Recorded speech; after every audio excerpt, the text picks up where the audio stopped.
Good morning. Greetings from the Chesapeake Bay Watershed, that little piece of water sort of south of you, about an hour and a half flight up to good old Detroit. So what I want to do is I've got about 10 minutes and counting to talk to you about 40 years of experience with adaptive management. So hold your horses and let's see if we can proceed from here. So what I want to do is to talk about what are the key elements. What do you need to have in place, not to be perfect, but to make things happen. Key thing, if you do not have a comprehensive monitoring network, not a set of stations, not a set of programs, but a comprehensive monitoring network that allows you to understand decadal scales, you're going to fail.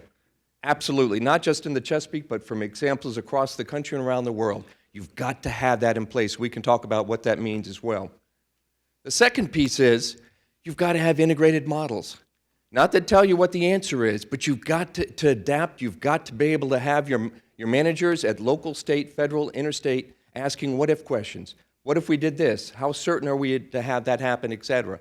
These ones are talking about different best management practices, but you need something from air to water to land to your fisheries, connecting in there to allow you to say, if we adapted, what can we expect to see out there?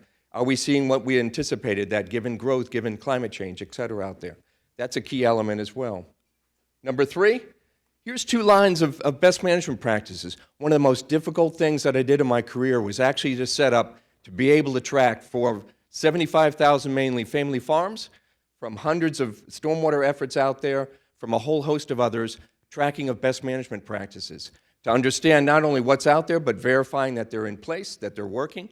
The one graphic down here, a little tough to see, looks like you're in darn good shape. That's a tracking of all the practices in terms of agriculture that we put across the 64,000 square mile Chesapeake Bay Basin. When you compare that to where we need to be, that green line up top there, we're only about a third of the way there. So the reality is it looks great in terms of if you tracked it, but if you actually didn't have targets for your individual practices, you're misled in terms of what's happening out there as well. So you've got to track those practices, but you also need to have targets. That's extremely difficult to do, but I can tell you from experience, you can do it. The fourth thing seems kind of easy. This is 482 wastewater treatment facilities, industrial and municipal, across the Chesapeake Bay Watershed, 6 states in the District of Columbia. That is an incredible story to tell there as well. They not only met their goal, they met their goal a decade early. But you can see patterns in that system depending on different adaptive management. You're seeing adaptive management in practice there in the engineering sector as well. So it looks like a long-term trend, but there's actually places along the way that we step back, we change regulations, we change the approach to permitting, et cetera, and you can actually see it in these waves of reduction. This for nitrogen, we could do the same thing for phosphorus. Difficult to do, but necessary to adapt the system to what you want to have happen out there as well. Next one. If you want to adapt and you want to understand the responsiveness of your system, are your farmers doing a good job? Are your cities doing a good job in terms of urban sector? How much is due to climate? How much is due to atmospheric deposition? You need to track land use. The top one was where we started, 30-meter resolution. You couldn't tell what a farm field was versus a city street or a city park, down to 1-meter resolution. We're now able to actually, within the same year, track changes in whether it's you're putting solar arrays up there, you're changing farmland to urban land, et cetera, out there. It's critical to adapt, but you need to understand how your system, in this case, your land use, land changes are affecting your loads, they're affecting your ability to deal with climate change, et cetera, out there as well. So it's a critical element of being successful there. That's a pretty damn busy chart out there. That's essentially taking those 5 other elements and actually putting in a dashboard and being able to collaboratively do data analysis interpretation. This is universities, this is the regulated community, this is state, federal, local agencies out there working together to interpret all different elements, whether it's underwater grasses, whether it's atmospheric deposition, et cetera. This takes a while to develop that, but when you go from us, them and they, to we and us, that means that there's hundreds of data analysis, statisticians, analysts working together to put that story together. To adapt, you need to convince a whole heck of a lot of humans that something else needs to change in there as well. Then, you need to explain those trends over time. What in fact is happening? Who's responsible for it? Who gets the credit? Who needs to do some more work on that as well? To do that, you need those 6 elements in there as well. I told you we're going to go fast. This is one section of the Chesapeake looking at underwater grasses. The key thing here is if you took that red line away there, you'd look at it and said, yeah, there's a bump in there and stuff, but you'd have no idea, are you being successful? The other thing, your eye is drawn to that darker color in there. That means those grass beds are more dense.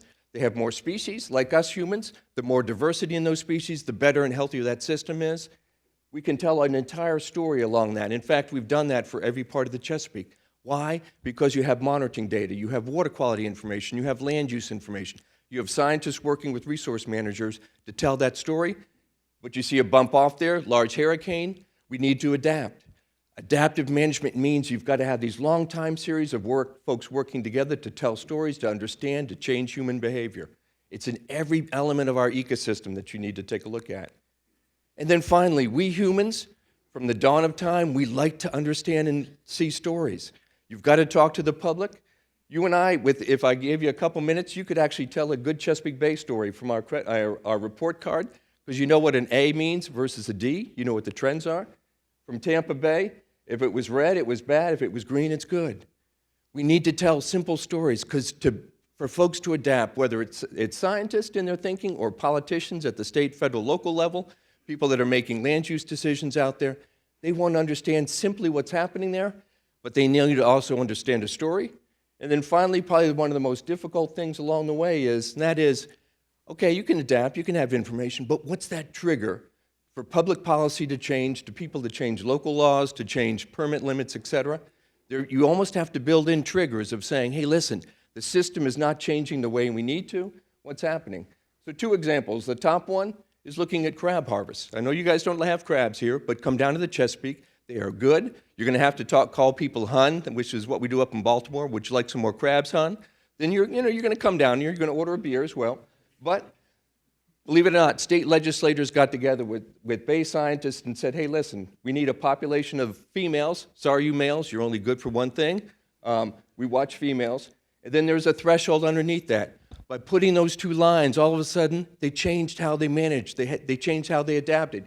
You get close to that lower threshold, the states needed to pull back on the harvest. You get closer to those upper ones, you release it on there. Building in thresholds allows you to adapt. It gives you the certainty, whether scientifically or policy-wise, to do it. And this bottom line, unfortunately, some things that are missing there, but you'll notice that there's about a 30% drop here and about a 70% drop down to the goal. The partners set a goal of getting 66% of the way by 2018. This particular state, you'll notice there's no state on there, didn't get there. Again, we built in a threshold of saying, hey, if you're not there, we need to take additional actions as well. So from monitoring all the way through having specific thresholds in there to allow policymakers and others to change, you can actually get an adaptation. I can tell you in closing from the Chesapeake's experience, we've been doing it. I was there for 34 years. I've now been retired for 6, so it's been 40 years. Have we made progress? Absolutely. Have we gotten there all the way? No. We're at a particular turning point that we've got to further adapt, to use all the information that I've got here in order to do so. Even being information rich out there, it's difficult to take the change to say, we've got to do more, we've got to do something different out there as well. But it can be done. I can tell you we've got stories out there, we're changing human behavior. When I came into the system, we had 12 million people. We're now up in 19 million. Within a career, not a lifetime, that's a huge amount of human population in there. But we've been able to hold the line and actually move the needle in the opposite direction. We're not there yet. This is the information we're depending on as well. So I'd enjoy an opportunity to talk with you all about the experience of how we put that together and how you can make that happen as well. So hopefully that was 9 minutes and 59 seconds. Thank you very much.